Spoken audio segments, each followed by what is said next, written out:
Hello mga Mima, ito na naman kumakain naman kami ng aking kasama.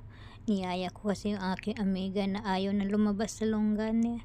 Ito naman kumain kami ng ito yung sinasabi nilang shabu-shabu. Pero hindi itong shabu na iniisip ni mga Mima. Ibang shabu to.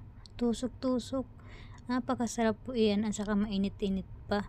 So ito, hindi na makapaghintay sa akin itong waitress para panay alok sa akin. Sabi ko meron naman kami soft drinks pero hindi pa rin nakikinig. Habang sumusubo ako, inaalok ako. Ayan, napaso ako tuloy. Sobrang init kasi yan mga Mima. Ayaw ko kasi na pag lumamig na hindi na ako nasasarapan. Masarap kasi siya kainin pag mainit-init pa.